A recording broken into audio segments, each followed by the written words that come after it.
नमस्कार, आप सभी का स्वागत है। अगर आप यूपी की खबर देखने में रुचि रखते हैं तो आप सभी लोग हमारे चैनल यूपी की खबर को सब्सक्राइब कर लीजिए, क्योंकि आपको सारे के सारे लेटेस्ट अपडेट इसी चैनल पर मिलेंगे। तो चलिए वीडियो को स्टार्ट करते हैं।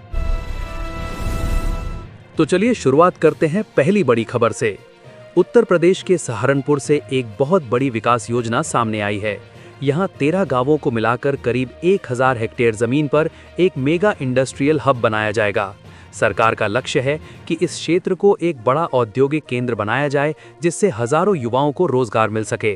खास बात यह है कि जिन गांवों को चुना गया है वे पहले से बेहतर सड़क और कनेक्टिविटी वाले हैं, जिससे इस प्रोजेक्ट को तेजी से लागू किया जा सके।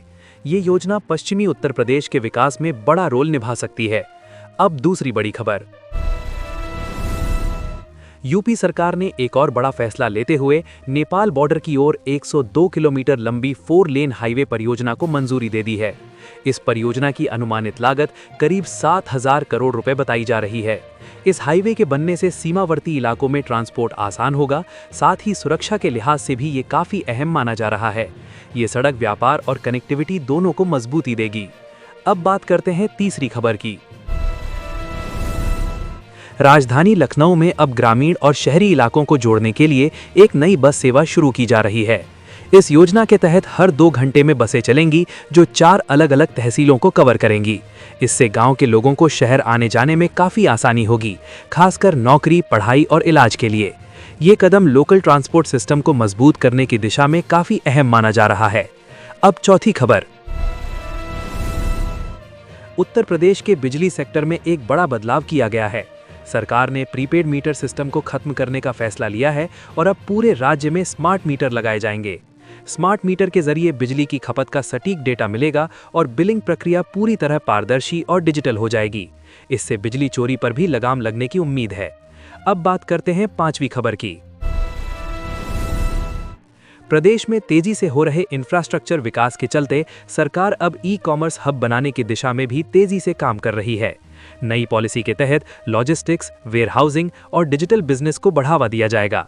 इसका सीधा फायदा युवाओं और छोटे व्यापारियों को मिलेगा, जिससे नए स्टार्टअप और ऑनलाइन बिजनेस को बढ़ावा मिलेगा। इन सभी खबरों से साफ है कि उत्तर प्रदेश में विकास की रफ्तार लगातार तेज हो रही है और आने वाले समय में इसका असर रोजगार और अर्थव्यवस्था दोनों पर देखने को मिलेगा। अब बात करते हैं उत्तर प्रदेश की अगली बड़ी खबरों की, जो सुरक्षा और राजनीति से जुड़ी हुई हैं और बेहद महत्वपूर्ण हैं। सबसे छठवीं बड़ी खबर। राजधानी लखनऊ से यहां एक बहुत बड़ी आतंकी साजिश को समय रहते नाकाम कर दिया गया है। यूपी एटीएस ने लखनऊ रेलवे स्टेशन को निशाना बनाने की साजिश का खुलासा किया है।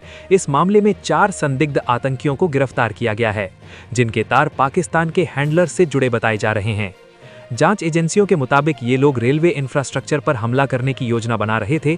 अगर ये साजिश सफल हो जाती तो बड़ा नुकसान हो सकता था, लेकिन एटीएस की सतर्कता और समय पर कार्रवाई से ये खतरा टल गया। अब 7वीं खबर। इस आतंकी मॉड्यूल से जुड़े आरोपियों को कोर्ट से पुलिस रिमांड मिल गई है। अब एजेंसियां उनसे गहराई से पूछताछ कर रही हैं, ताकि पूरे नेटवर्क का खुलासा किया जा सके। माना जा रहा है कि इस मामले में और भी लोग शामिल हो सकते हैं। अब 8वीं बड़ी खबर। उत्तर प्रदेश में 2026 की फाइनल वोटर लिस्ट जारी कर दी गई है। इस बार कुल 13.39 करोड़ मतदाता दर्ज किए गए हैं। खास बात यह है कि इस प्रक्रिया के दौरान करीब 2 करोड़ से ज्यादा नाम हटाए गए हैं। सरकार का कहना है कि ये एक साफ और पारदर्शी प्रक्रिया का हिस्सा है, लेकिन विपक्ष इस पर सवाल उठा रहा है और इसे लेकर राजनीतिक माहौल गर्मा गया है। अब 9वीं खबर। नई वोटर लिस्ट को लेकर प्रदेश में राजनीतिक प्रतिक्रियाएं तेज हो गई हैं। विपक्ष का आरोप है कि इतने बड़े पैमाने पर नाम हटाना लोकतांत्रिक प्रक्रिया को प्रभावित कर सकता है, जबकि सरकार का दावा है कि फर्जी और डुप्लीकेट नामों को हटाना जरूरी था। इस मुद्दे पर आने वाले दिनों में और ज्यादा बहस देखने को मिल सकती है। अब 10वीं और अहम खबर। मुख्यमंत्री योगी आदित्यनाथ ने उत्तर प्रदेश को डीप टेक कैपिटल बनाने का बड़ा लक्ष्य रखा है। इसके तहत आर्टिफिशियल इंटेलिजेंस, स्टार्टअप्स और हाईटेक इंडस्ट्री को बढ़ावा देने की योजना है। सरकार का फोकस है कि आने वाले समय में यूपी को टेक्नोलॉजी और इनोवेशन का बड़ा केंद्र बनाया जाए, जिससे युवाओं को नए अवसर मिल सकें। इन खबरों से साफ है कि एक तरफ जहां सुरक्षा एजेंसियां पूरी तरह सतर्क हैं, वहीं दूसरी तरफ राजनीतिक और तकनीकी विकास भी तेजी से आगे बढ़ रहा है। अब बात करते हैं उत्तर प्रदेश की उन खबरों की जिन्होंने लोगों को झकझोर के रख दिया है।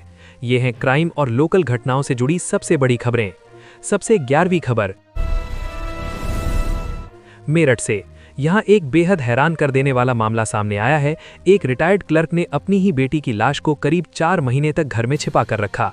आसपास के लोगों को इसकी भनक तक नहीं लगी। जब इस मामले का खुलासा हुआ तो पूरे इलाके में सनसनी फैल गई।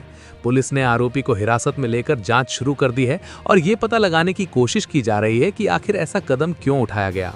अब 12वीं खबर राजधानी लखनऊ से। यहाँ एक तरफा प्यार में पागल एक युवक ने 23 साल की महिला पर एसिड अटैक कर दिया। इस हमले में महिला गंभीर रूप से घायल हो गई और बाद में उसकी मौत हो गई। ये घटना बेहद दुखद और गुस्सा दिलाने वाली है। पुलिस ने आरोपी को गिरफ्तार कर लिया है और आगे की कार्रवाई जारी है। अब 13वीं खबर। कानपुर में दहेज और जमीन विवाद के चलते एक महिला पर उसके ही ससुराल वालों ने हमला कर दिया।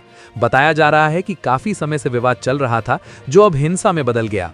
पुलिस ने मामला दर्ज कर लिया है और आरोपियों के खिलाफ सख्त कार्रवाई की बात कही जा रही है। अब 14वीं सनसनीखेज खबर।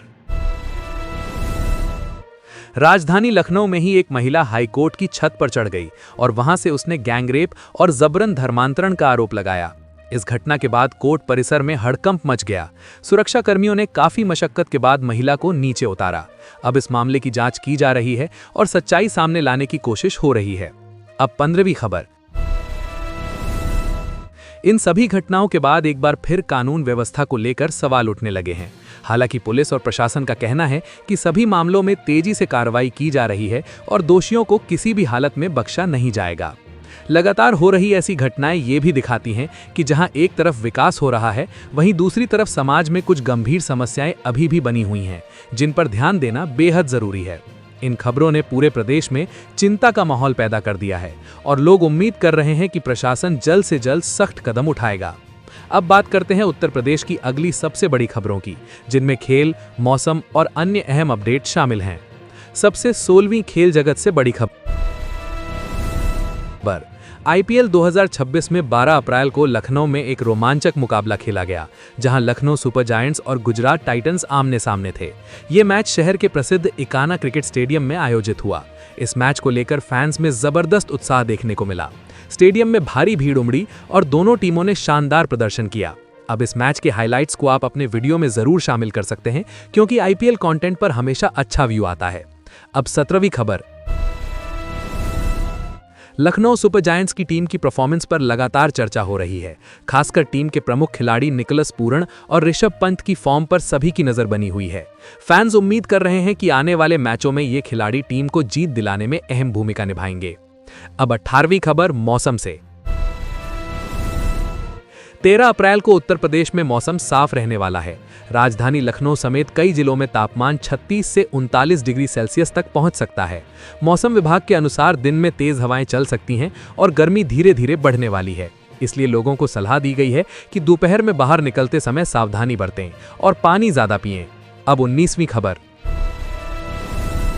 वाराणसी में हाल ही में हुए विकास कार्यों की समीक्षा की गई है। इसमें कई बड़े प्रोजेक्ट्स की प्रगति को जांचा गया और अधिकारियों को काम तेजी से पूरा करने के निर्देश दिए गए हैं। ये शहर लगातार विकास की दिशा में आगे बढ़ रहा है और सरकार यहां इंफ्रास्ट्रक्चर को और मजबूत करने पर जोर दे रही है। अब 20वीं खबर। उत्तर प्रदेश में ई-कॉमर्स और डिजिटल बिजनेस को बढ़ावा देने के लिए नई पॉलिसी पर तेजी से काम चल रहा है। सरकार का लक्ष्य है कि राज्य को एक बड़ा लॉजिस्टिक्स और ऑनलाइन बिजनेस हब बनाया जाए। इससे छोटे व्यापारियों और युवाओं को बड़ा फायदा मिलेगा और नए रोजगार के अवसर पैदा होंगे। इन खबरों से साफ है कि उत्तर प्रदेश में खेल, मौसम और डिजिटल विकास तीनों ही क्षेत्रों में तेजी से बदलाव हो रहा है। अब बात करते हैं आज की आखिरी 5 बड़ी खबरों की, जो राजनीति, योजनाओं और आने वाले समय से जुड़ी हुई हैं। सबसे 21वीं खबर। उत्तर प्रदेश में जारी नई वोटर लिस्ट को लेकर राजनीतिक माहौल अभी भी गर्म है। 2 करोड़ से ज्यादा नाम हटाए जाने के मुद्दे पर विपक्ष लगातार सरकार पर निशाना साध रहा है। विपक्ष का कहना है कि इतनी बड़ी संख्या में नाम हटाना चिंता का विषय है, जबकि सरकार इसे एक जरूरी और पारदर्शी प्रक्रिया बता रही है। आने वाले समय में ये मुद्दा और बड़ा राजनीतिक रूप ले सकता है। अब 20वीं खबर। सहारनपुर में बनने वाला इंडस्ट्रियल हब सिर्फ एक प्रोजेक्ट नहीं, बल्कि हजारों युवाओं के लिए रोजगार का बड़ा मौका बन सकता है। इस योजना के जरिए इलाके में छोटे बड़े उद्योग स्थापित होंगे, जिससे लोकल इकोनॉमी को भी मजबूती मिलेगी। ये प्रोजेक्ट पश्चिमी उत्तर प्रदेश के विकास की दिशा में एक बड़ा कदम माना जा रहा है। अब 23वीं खबर। कानपुर में होने वाले स्पोर्ट्स महाकुंभ की तैयारियां तेजी से चल रही हैं। इस आयोजन का उद्देश्य युवाओं को खेलों की ओर आकर्षित करना और उन्हें अपनी प्रतिभा दिखाने का मंच देना है। सरकार इस आयोजन को बड़े स्तर पर सफल बनाने की तैयारी में जुटी हुई है। अब 24वीं खबर। उत्तर प्रदेश में पत्रकारों के लिए एक बड़ी सुविधा पर चर्चा चल रही है। सरकार पत्रकारों को कैशलेस इलाज की सुविधा देने की योजना बना रही है। अगर ये योजना लागू होती है तो ये मीडिया कर्मियों के लिए एक बड़ा राहत कदम साबित होगा। अब 15वीं और आखिरी खबर। अमरनाथ यात्रा 2026 की तैयारियां शुरू हो चुकी हैं। उत्तर प्रदेश से जाने वाले श्रद्धालुओं के लिए जल्द ही रजिस्ट्रेशन प्रक्रिया शुरू होने वाली है। अमरनाथ यात्रा को लेकर हर साल बड़ी संख्या में श्रद्धालु जाते हैं और इस बार भी भारी भीड़ की उम्मीद की जा रही है। तो दोस्तों, ये थी आज यानी 13 अप्रैल 2026 की उत्तर प्रदेश की 25 बड़ी खबरें। अगर आपको ये वीडियो पसंद आया हो तो इसे लाइक करें, चैनल को सब्सक्राइब करें और बेल आइकन जरूर दबाएं ताकि आपको ऐसे ही रोजाना अपडेट मिलते रहें। आप किस खबर पर अपनी राय देना चाहते हैं हमें कमेंट में जरूर बताएं। हम मिलेंगे अगली वीडियो में, तब तक के लिए धन्यवाद।